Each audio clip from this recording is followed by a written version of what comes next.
donc là, Larry, on est dans ton bureau. D'abord, je te remercie de nous recevoir. Ça fait grand plaisir. Donc, je sais que c'est toi qui t'occupes du programme EB5 pour les clients Florida Invest. On voulait faire cette interview et pour montrer tous les projets EB5 et l'opportunité pour les investisseurs immobiliers de faire la doublette, c'est-à-dire d'investir dans l'immobilier et en même temps d'obtenir la green card. Et puis après, évidemment, la nationalité américaine pour ceux qui souhaitent l'obtenir. Donc, je sais que tu as écrit 3 livres sur le EB5. Tu es l'expert, un des experts en tout cas EB5 aux États-Unis ici. Tu as écrit des livres en français, en 5 langues, je crois. Tu pratiques EB5 depuis combien de temps? Alors, notre étude a été fondée en 1979 et en 1990, le gouvernement américain, le Congrès américain, a décidé d'établir la plateforme de EB5 qui essentiellement encourageait les étrangers de pouvoir investir aux États-Unis pour la création d'emplois pour les Américains. Il ne faut pas oublier que l'essence du EB5, c'est la création d'emplois pour les Américains, pas nécessairement uniquement l'import des capitaux pour pouvoir aider les promoteurs immobiliers ici. Alors, nous œuvrons sur le EB5 depuis 1990 et on a réussi beaucoup de dossiers dans ce domaine en représentant principalement les investisseurs qui sont nos clients. Est-ce que ça veut dire qu'un grand nombre de clients Florida Invest souhaitant investir les 500 000 $ requis plus les frais administratifs pourraient obtenir une green card? Parce que tu parles de quota. Comment se situe le quota aujourd'hui? Alors, le quota actuellement est situé à 10 000 chiffres par an et nous avons atteint l'année passée 9 780. Alors, on l'a presque atteint. Maintenant, s'il y a une demande supplémentaire au-dessus des 10 000, il y a une attribution qui se fait selon la nationalité de l'individu. Par exemple, les gens de la Chine vont attendre 4 ou 5 ans avant même de recevoir le leur parce qu'ils ont dépassé leurs 7% de l'allocation de ça. Mais les gens qui sont de la France, de la Suisse, du Canada, en principe, ils n'ont pas d'attente à faire pour l'aspect du EB5 une fois accepté. Ce processus d'acceptation prend normalement 6 semaines pour faire le montage du dossier et ensuite 2 ans pour la finalisation de l'acceptation du dossier ainsi que les procédures consulaires. Donc ça veut dire que on peut envisager qu'il y ait 100 investisseurs Florida Invest qui auraient la possibilité d'obtenir une green card dans les 2 années, dans les grandes lignes. Oui, parce que si on regarde un petit peu le fait qu'il y a vraiment purement 3500 investisseurs comme tels, une centaine d'investisseurs, c'est un pourcentage relativement modique. Parmi tes dossiers clés, le pourcentage de réussite de visa et le pourcentage d'échec, pour donner une idée à nos clients investisseurs? Il y a un triage des investisseurs qui se fait même avant l'acceptation du client par notre étude, parce que nous sommes très chargés de l'obligation de réussir dans tous les dossiers. Alors, ça veut dire que nous allons poser une centaine de questions aux clients avant de l'accepter. Donc, si le client n'est pas éligible, tu ne vas pas prendre le dossier EB5? Non, absolument pas. Ça fait 38 ans que j'œuvre en tant qu'avocat ici. J'étais diplômé à l'Université de Montréal au Canada avant de venir ici et j'ai refait mes études ici aux États-Unis. Et notre étude a un taux de réussite très élevé, incluant le EB5, parce que nous insistons sur un triage des clients pour nous assurer qu'ils rencontrent les normes. Alors, quelles sont les normes? Numéro 1, aucun dossier pénal. S'il y a un client qui a un dossier pénal, honnêtement, peut-être qu'ils vont réussir, peut-être pas, mais pour nous, ça ne vaut pas le coup de courir le risque pour le faire. Deuxièmement, il y a l'aspect des fonds nets. Chaque individu doit avoir des avoirs d'au moins $1 million avant de faire l'investissement de EB5, parce qu'il y a une prise de conscience de l'investissement lui-même. Il ne faut pas oublier qu'il y a 2 parties sur le EB5. Il y a l'aspect investissement, il y a l'aspect immigration, les 2 I. Alors, sur les 2 aspects, les 2 composants, l'aspect investissement, l'individu doit comprendre ou avoir une prise de conscience que le EB5 est un investissement qui est normalement bloqué durant une période de 5 à 6 ans, sans retour de capital et avec un taux d'intérêt relativement modique. Notre taux de réussite dans les dossiers ayant tellement d'avoir l'analyse du client est dans les 99%. Des projets sur lesquels le risque d'investissement serait mineur pour nos clients en restant local. Tu resterais sur Fort Lauderdale, tu sortirais de l'État de Floride, tu as déjà des petites idées sur lesquelles tu pourrais aider les clients Florida Invest? Et, étant donné que nous sommes un des premiers dans le domaine du EB5, nous avons des clients à travers les États-Unis. Et il y a des projets dont la mentalité du promoteur est complètement différente. Moi, j'adore la Floride. J'habite ici depuis 40 ans. Et honnêtement, j'ai un parti pris pour les promoteurs immobiliers ici. Pourquoi? Parce que c'est une question de gestion. Quelle est l'expérience de l'individu qui est en train de mener son projet ici aux États-Unis de EB5? Et va-t-il pouvoir aboutir au résultat de construction, de développement du projet et de cette manière de protéger les intérêts de l'investisseur? Alors, pour moi, quand je vois un promoteur qui non seulement accepte les investisseurs, mais qui les considère comme étant des membres de la famille, pour moi, ça c'est un point très important. Alors, une fois que le client a déjà passé par sa propre rigueur de pouvoir voir s'il est éligible, la question de la sélection du projet est très, très importante. Et ça n'a pas de conséquence s'il est à Orlando ou bien à Fort Lauderdale. Naturellement, j'ai un parti pris pour cette région, mais ceci ne veut pas dire qu'il n'y a pas d'autres projets dans d'autres régions des États-Unis qui ont une validité également. Si tu devrais aujourd'hui conseiller, les clients Florida Invest sont des clients qui aiment bien la Floride aussi. Oui. Donc si tu devrais conseiller un projet pour un EB5, sur lequel tu conseillerais aujourd'hui en Floride? C'est une très grande question, parce que je ne peux pas vous dire un projet. Ce que nous faisons, par contre, c'est qu'au fur et à mesure, nous faisons une sélection des projets qui sont valables. Alors, qu'est-ce que ceci veut dire? Ceci veut dire que le promoteur lui-même, les critères sont que la gestion est très forte. Ça veut dire que les gens s'y connaissent déjà dans le domaine de la construction et du développement et de promotion. Deuxièmement, qu'ils ont de l'expérience dans le EB5 et qu'ils comprennent que c'est un processus qui doit aider également les investisseurs qui sont finalement des partenaires dans le projet. Le genre de projet, parce que nous avons certaines, en anglais ça s'appelle asset class, ça veut dire quelle est la catégorie dans laquelle le EB5 va être investi, tel que hôtel, tel que construction de condominium, tel que hôpital. Nous avons un projet pour les étudiants ici à Fort Lauderdale qui viennent de commencer à construire. Alors, dans quel domaine sont-ils? Nous ne voulons pas avoir des projets qui sont dans des domaines, par exemple, de l'énergie, ou bien dans des projets qui sont farfelus. Tout ça, ça ne nous intéresse pas du tout, parce que ça rend l'investissement de l'investisseur insécure. Alors, on s'assure que ce domaine va être sûr, et, très important, quel est le montant de la capitalisation qui a été mise par le promoteur dans son propre projet. Si lui n'y croit pas à son propre projet, il ne peut pas s'attendre aux investisseurs d'y croire également. Et c'est pour cette raison que nous limitons l'investissement des investisseurs EB5 à généralement de 25 à 35% du capital nécessaire pour un tel projet. Les banques doivent participer dans le projet, le promoteur doit participer dans le projet, le terrain doit être acquis.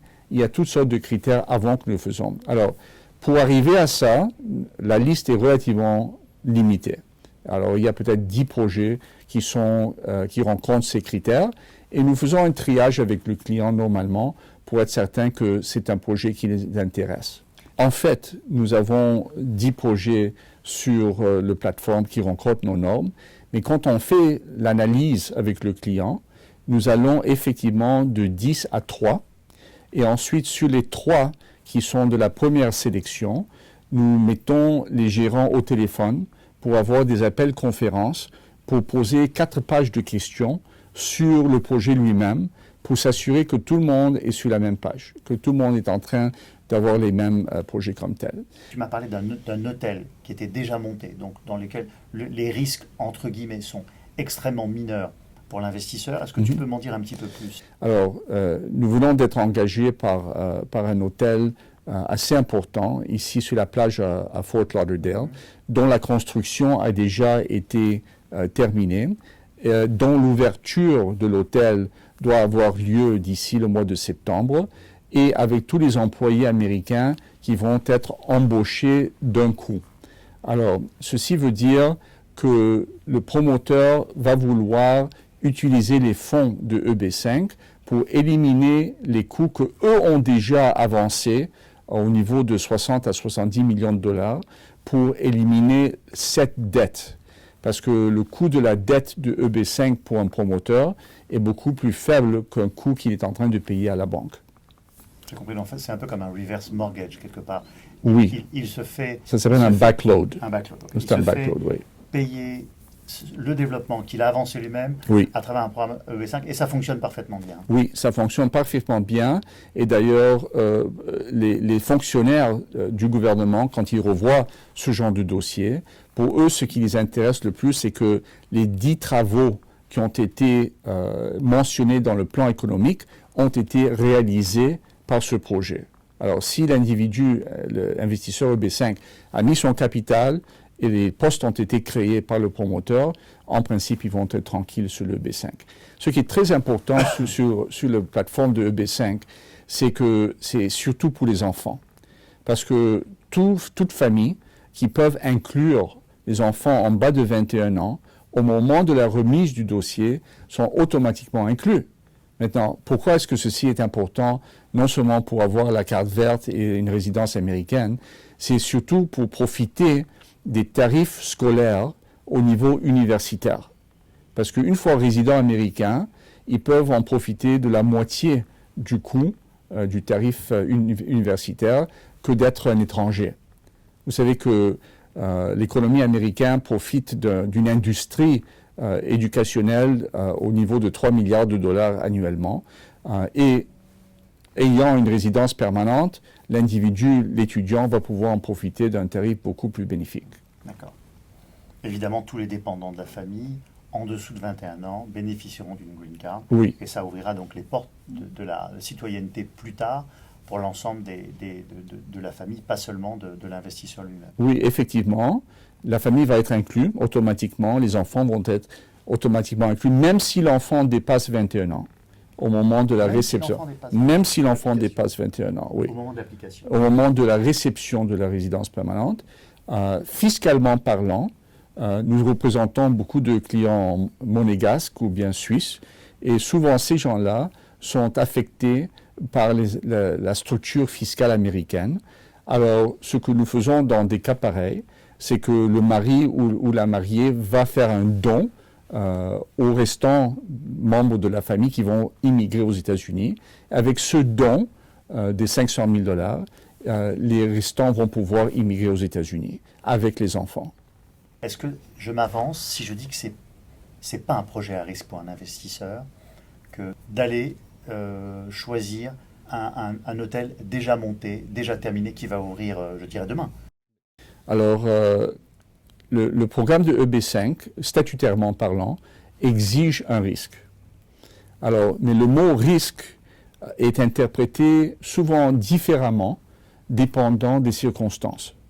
Alors, moi, en tant qu'avocat, quand je représente un client et que je veux qu'il voit dans quel projet il veut investir, il est certain qu'un projet qui est déjà existant, qui est déjà monté, qui a déjà ses licences, qui a déjà un emplacement, qui a déjà un faillon, qui a déjà l'équipement pour les réservations, ça pour moi, ça réduit le risque. Ça ne veut pas dire que le risque n'a pas été encouru pour les fins du EB5. Il a été encouru pour les fins du EB5 et ça nous traduisons dans la documentation qui est de 1000 pages au gouvernement avec chaque dossier. Alors, mais ceci ne veut pas dire que le risque n'a pas été encouru. Ce que ça veut dire, c'est que le risque a été réduit à un niveau, je dirais même acceptable pour l'investisseur. Vous savez, n'importe quel projet immobilier a ses risques, Absolument. mais il est évident pour quelqu'un de sérieux qui connaît l'immobilier, quand il voit quelque chose qui est déjà monté, c'est évidemment beaucoup plus sérieux et beaucoup moins de risques que quelque chose qui va juste commencer. Nous avons un autre projet ici à Fort Lauderdale, au centre-ville, qui va être une tour de 42 étages. Le promoteur, c'est quelqu'un de très sérieux, de très bien, mais c'est un projet à long terme qui va être livré dans 2 ans. Alors le risque est beaucoup plus grand dans ce genre de projet qu'un projet qui va être ouvert dans 2 mois. Il y a la place pour 100 investisseurs dans cet hôtel? Oui, Pour 100 green cards? il y a dans l'hôtel qui va ouvrir, il y a de la place pour 120 investisseurs en total et ils sont au début de leur promotion de EB5. Donc ça veut dire que si dans les 6 mois qui viennent, Florida Invest arrive à recruter pour ce promoteur 100 investisseurs, on peut considérer que ces 100 investisseurs auraient une green card pour eux et leurs dépendants dans les 2 années qui viennent. On est tranquille pour la remise des dossiers sur ce projet pour plusieurs raisons. Numéro 1, la documentation est prête. La documentation est très étendue, très large, mais elle est prête. Deuxièmement, le risque de la construction a été éliminé. Et selon l'organigramme que nous avons vu des employés et les gens qui vont venir travailler et œuvrer dans l'hôtel immédiatement, nous sommes tranquilles que les postes ont été ou vont être accomplis, vont être engagés pour mener l'hôtel. D'accord. Oui. Et il faudrait... D'ailleurs, il est spectaculaire, 5 étoiles. Il faudrait qu'on aille tourner sur le site. Oui. Est-ce que tu penses que tu pourras nous organiser dans un futur proche un reportage sur le site pour qu'on puisse le montrer à nos clients? Oui, avec grand plaisir. Et d'ailleurs, le propriétaire de l'hôtel est un francophone qui est tout à fait disposé à vous parler et avec lequel nous avons une très bonne relation. Je dirais, la transparence est très, très importante dans le EB5.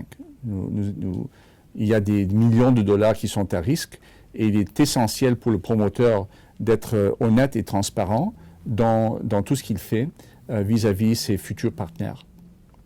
Je crois que c'est indispensable pour les clients Florida Invest qu'on leur montre matériellement Oui. ce projet pour qu'ils se sentent réconfortés. Ce qu'on veut éviter, c'est notre éthique, et j'ai compris que c'était aussi ton éthique, c'est que dans 5 ans, ces 500 000 dollars disparaissent.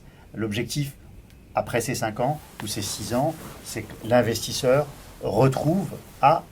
puisse avoir un retour sur investissement. Est-ce que c'est quelque chose que l'on peut, je dirais pas assurer, mais c'est quelque chose qu'on peut envisager pour un investisseur, de dire voilà, j'investis aujourd'hui 500 000 dollars plus mes frais administratifs pour une green card. Ces 500 000 dollars vont être transformés en heures de travail pour des Américains. Dans 5 ou 6 ans, je retrouve mon argent. En simplifiant, en schématisant, est-ce qu'on peut parler comme ça? Oui. D'ailleurs, les bons promoteurs vont publier ce que j'appelle le retour du capital. Parce que finalement, ce que fait l'investisseur EB5, il ne fait que faire un prêt à court terme et un taux d'intérêt bas pour le promoteur pour faciliter sa résidence permanente.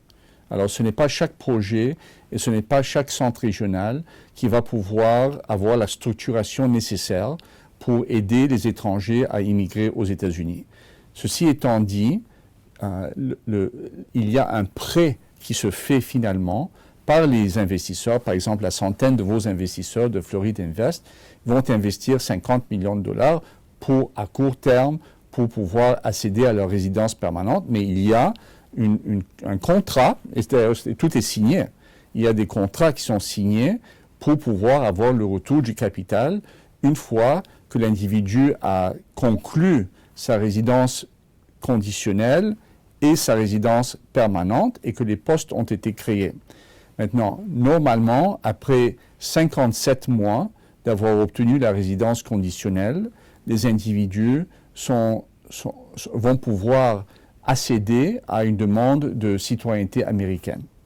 Alors, il y a certainement un chemin pour la citoyenneté éventuellement. Alors, voilà, j'ai un investisseur qui vient me voir demain au bureau et qui me dit, Eric, moi, j'ai vu la vidéo avec Larry, le projet de l'hôtel, j'ai vu ton reportage, il est déjà monté, donc je me sens en confiance. Qu'est-ce que je fais maintenant? Alors, tu peux nous donner la chronologie? Que doit faire l'investisseur? En principe, l'investisseur devrait prendre contact avec nous pour une entrevue, ici au bureau ou par téléphone ou par Skype, sans frais, parce que nous ne chargeons pas le client pour analyser le client au début. Nous trouvons ça un peu mesquin. Alors, et pour nous, ce n'est pas ça l'importance. Ce qui est important, c'est de nous assurer que l'investisseur lui-même a les compétences et les qualifications pour devenir un investisseur EB5. Il ne faut pas oublier que ce sont des critères très différents que d'un client E2 ou d'un client sur une autre résidence permanente. Alors, une fois que le client vient ici, nous pouvons déterminer leur structure familiale, leur structure financière et leur horaire. Maintenant, ça prend 6 semaines normalement pour faire la structuration du dossier. Ensuite, ça va prendre 18 mois pour l'acceptation du dossier, plus 4 ou 5 mois pour l'aspect consulaire à Paris pour recevoir l'aspect final. Il y a certains clients qui veulent venir aux États-Unis durant le temps que le dossier est en adjudication avec l'immigration. Alors, eux peuvent faire une demande soit d'un visa non-immigrant E2 entre-temps, ou bien ils peuvent faire une demande de visa d'étudiant ou autre pour pouvoir... Oui, bien entendu, nous aidons les gens sur toutes les phases pour pouvoir venir légalement aux États-Unis et de rester légalement. Nous venons de recevoir un courriel de clients au Venezuela qui, malheureusement, la famille a déposé leur E2, leur EB5, excusez-moi, il y a 6 mois, mais la situation au Venezuela est tellement dramatique qu'ils doivent quitter le mois prochain. Alors, nous essayons d'aider les clients dans des moments de crise également. Alors, dans le cas de la résidence conditionnelle, 2 ans après, nous recevons une demande du gouvernement pour éliminer l'aspect conditionnel, qui prend normalement 2 ans de plus. Alors, à la fin des 4 ans, l'individu va pouvoir recevoir sa résidence permanente sans condition. Et 10 mois plus tard, ils vont pouvoir faire la demande de citoyenneté américaine. L'aspect financier, donc si je comprends bien, il y a la partie développeur qui est importante, c'est ce qui va permettre d'avancer sur le projet et de transformer donc ces fameux 500 000 $ investis non pas dans l'immobilier mais en heures de travail. Donc il y a la partie financière qui va être développeur et la partie administrative. Comment l'investisseur doit débourser ses fonds? Alors l'investisseur a plusieurs parties à distribuer dans sa capitalisation de son propre dossier. Sans donner de chiffres, forcément. Non, ça va. Ce sont des chiffres qui sont des chiffres du marché comme tel. Ils ont d'abord les 500 000 $ qui sont la base de l'investissement, doivent entrer entièrement dans le projet lui-même. Alors, ça veut dire qu'il n'y a pas d'aspect d'escompte sur les 500 000 $ qui vont aller au promoteur qui, lui, doit utiliser par la loi le montant en totalité pour les fins de son EB5 plateforme. Deuxièmement, il y a des frais administratifs dont le projet va exiger environ 50 000 $ pour pouvoir contrôler le mouvement de leur projet, les employés, la promotion du projet, la documentation, les aspects juridiques et les contrôles qui se font par le gouvernement à Washington sur ce projet. Troisièmement, il y a les frais juridiques qui normalement sont dans les 20 000 $ pour l'étude d'avocat qui s'occupe de cela. Les frais du comptable qui sont normalement dans les 6 000 $ pour faire un rapport qui revoit un petit peu tout le nécessaire sur l'aspect de comptabilité, d'où vient les 500 000 $. Alors, il ne faut pas oublier que la source des 500 000 $, c'est l'aspect capital de tout cela. Ensuite, les frais du gouvernement américain qui sont dans les alentours de 3 700 $ et les frais d'impression. Alors, vous avez... Il y a peut-être 80 000 $ de frais administratifs et 500 000 $ d'investissement. Oui. Donc, les 90 000 $ de frais administratifs, c'est le coût à l'investisseur pour pouvoir venir vivre ici, obtenir une green card. Oui. Et les 500 000 $, c'est l'investissement lui-même, le contrat avec le développeur, qui sera en mesure de récupérer après 5 ou 6 années. Oui. En schématisant, est-ce que je me trompe? Non, c'est très très juste. Et d'ailleurs, tout se fait d'une manière très transparente. Il y a ce qu'on appelle un Private Placement Memorandum.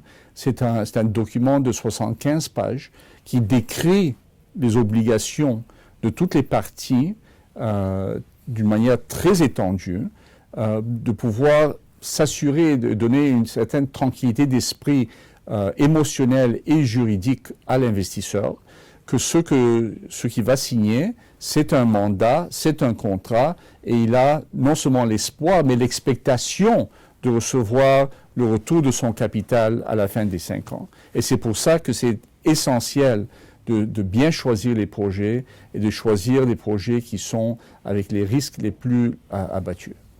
Alors, ce que je te propose, Larry, si tu es d'accord, bon, aujourd'hui, le temps ne l'a pas permis, on n'a pas organisé les rendez-vous en fonction, oui.